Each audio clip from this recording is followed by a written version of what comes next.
like us. He says, do not lose heart.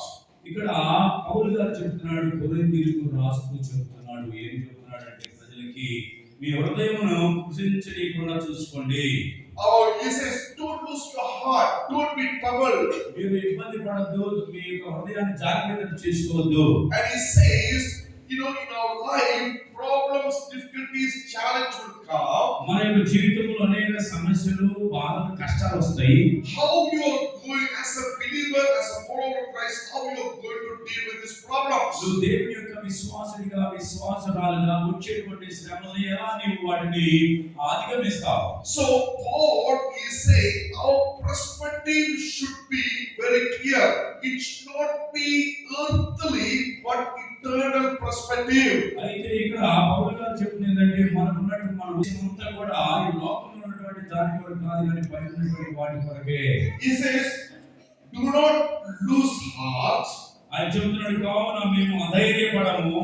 Though this outer self is wasted away, our inner self is being renewed day by day. మా బాహ్య పురుషుడు కృషించుచున్నాను, అంతర్య పురుషుడు దినదినము నూతన పరచబడుచున్నాడు.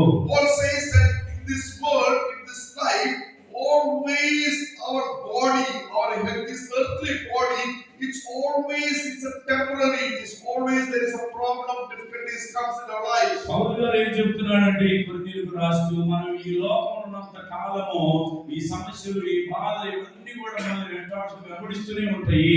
Our health, our wealth, our everything, this world is unstable. అయితే మనకున్నటువంటి బలము, మనకున్న ఆరోగ్యము, మనకున్నటువంటి ధనము అది నిత్యం ఉండేటువంటిది కాదు.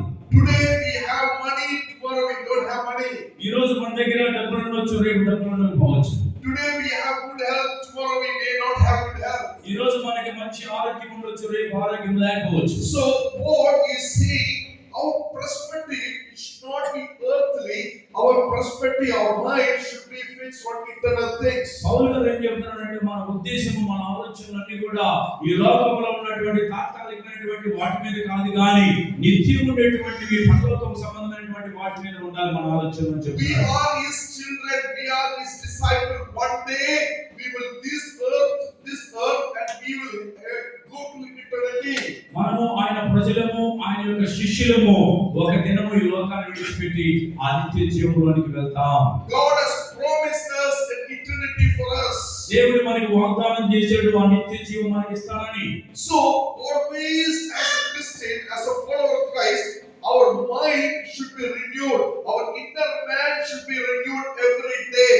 అయితే మనం ఒక క్రైస్తవుడిగా, క్రైస్తవురాలుగా మనం ప్రతి దినం కూడా మన హృదయం నూతన పరుచుకుంటూ ఉండాలి. Being a follower of Christ, a disciple, every day spiritually we have to grow in the Lord. మనం దేవుని యొక్క శిష్యులుగా, ఆయన విశ్వాసులుగా ఉన్నటువంటి మనము ప్రతి దినము కూడా ఆయనలో మనం అభివృద్ధి చెందుతూ ఉండాలి. Our love for God, our prayer life, our spiritual life, this inner man should be renewed every day